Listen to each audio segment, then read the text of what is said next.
Hey guys, how's it going? This is the Bald Metal Nerd coming at you with my final rant video, at least for now. I may eventually make another rant video, but for now, it's going to be my last one. This one is going to be about a company called Cincinnati Bell. They're the local main telco company here in the Cincinnati area. Now, I'm not quite as mad at these guys as I was the other two companies that I feel just straight up tried to steal money, but Cincinnati Bell is still a big fat pile of crap, and I'm going to explain why. It's actually kind of sad because about as recently as 10 years ago, they were actually one of the best providers here in the region. They had good products, competitive prices, all that.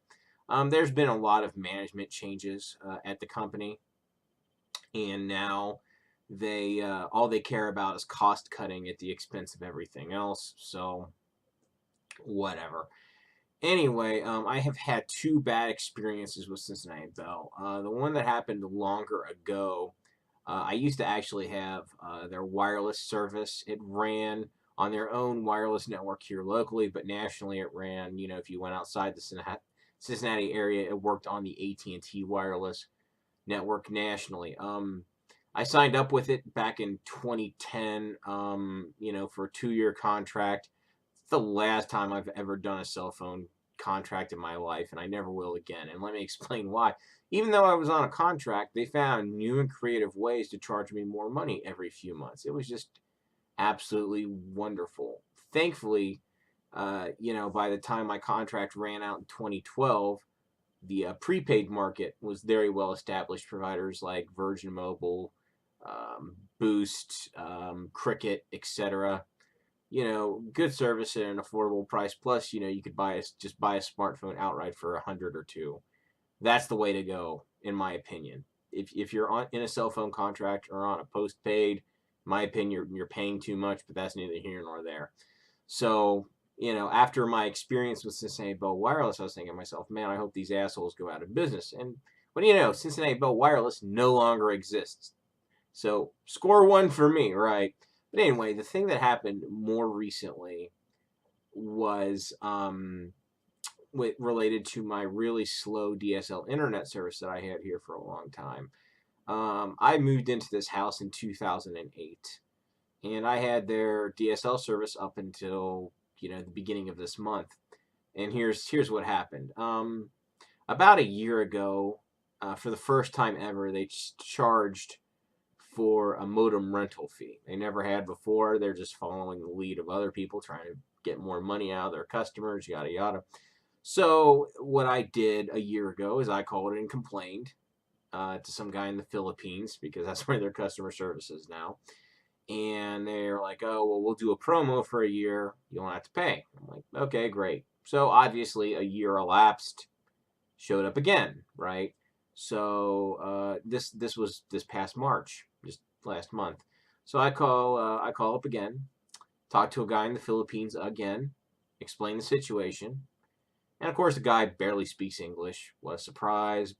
I can barely understand him, but the communication did happen, and he said, "Oh, next month you'll have a good promo. You only pay $35." I'm like, great. But this month is 45. I said, so if I pay 45 this month, it's going to. He's like, yes, pay the 45 this month. Next month, you only pay 35. I'm like, fine, whatever. I just want to get off the phone with the guy. So that was that. I was thinking to myself, cool, he did the promo. I won't be charged for the modem.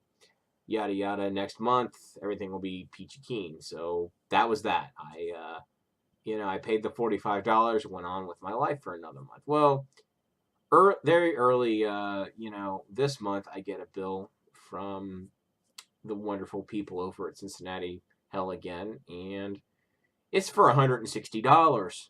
That's a little more than $35. So I actually look at the bill, and basically what had happened is they charged me a fee for the modem, to basically, like, I bought it, right?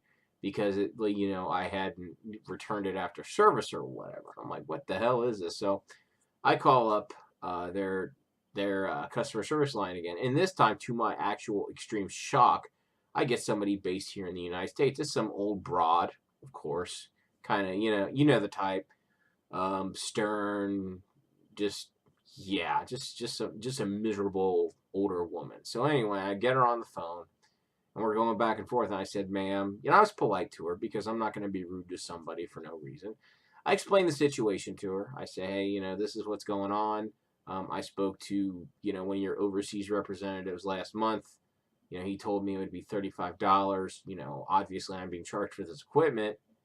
What can we do about this? And she told me, she said, well, the only way we're going to reverse this charge is if you return the equipment to our store.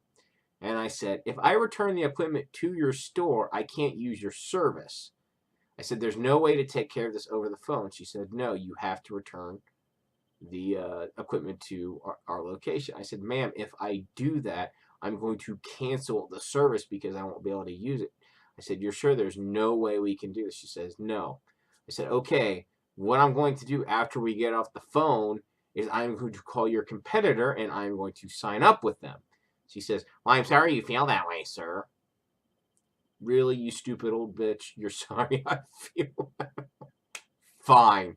You went. I didn't call her that, obviously. I didn't call her a bad name, but, it's like, how fucking stupid can you be? If I don't have the equipment, I can't use the service. So if I'm going to return it, I'm not going to keep the fucking service. So anyway, I call up Comcast, or as I will refer to them from now on, Comcrap. I called up Comcrap and, signed up for their business class internet because I've heard all sorts of horror stories about their consumer-based internet service, customer service on that. So I was like, well, because I actually read the fine print in their business class internet. It's only $3 a month more than their residential internet after the promo period. So I was like, well, shit, it's only $3. Yeah, I'm paying more up front, but it's only $3 a month more. I might as well get the business class internet. So that's what I signed up with. They came, installed the business class, and I'm paying significantly more now. I'm paying $60 a month for 16 down, 3 up, which is a big increase over what I had, at 5 meg down, 768K up. And I've noticed a big difference in my internet speed, obviously, but still, I'm paying a lot more money. But that's neither here nor there. I'm not so. And then, after I disconnected my Cincinnati Bell service, returned the modem, and to be fair to Cincinnati Bell, they did credit my account the $120. I didn't have to pay them $160 on my last bill. I paid them $35 on my last bill. I was fine with that. I am a little pissed that I had to pay the whole $35 because they wouldn't credit my account the few weeks that I canceled. They're like, oh, we don't do that. So I had to pay for a full month of service, even though I didn't use it for a full month. That's whatever. I was a little pissed about that, not extremely. And, a few days after all this, I got a survey. They sent me a survey asking me what I thought of Cincinnati Bell. So I was giving them like all ones, saying they were terrible and stupid and moronic, etc. Basically. And I actually get a phone call from somebody in their corporate office, which actually really surprised me a day or two after I filled out the survey. And she's asking me, what happened. I explained the entire situation to her, and she apologized for it. She was very nice, the person who called me, and we had a discussion about things. And she said, well, what would it take for you to come back to Cincinnati Bell? I said, well, the only way that's ever going to happen is if you actually get off your butts and bring fiber into this area. I said, if all you have to offer is DSL, it's not compelling against what I have now. 5 meg, 768K up is shit compared to what I'm getting with Comcast. I said, it's not compelling at all. If you can bring fiber in and it's cheaper and better speed than what I get with Comcast, I'll switch to you in a minute. But until then, it's not going to happen. That's basically a bottom line. She said, I understand, yada, yada, yada. So that's it. So basically, bottom line is Cincinnati Bell sucks. I don't, feel as badly about them as I do about the other two companies in my other rant videos, Net Talk and Nationwide. They're even worse, but they are pretty stupid. And Comcast so far, mediocre. I'm having to go through some shenanigans with them. They have certain I'll report back on that in a few months what I think of Comcast. So far, and the service is pretty decent. It actually works really good, but their customers, that's my opinion. Not, I'm there in the middle. So anyway, I know this went on for a long time. If you made it through, I appreciate it. If you did like what you see, please thumbs up, share, subscribe, all that fun stuff. Thanks for watching. I'll catch you guys next time.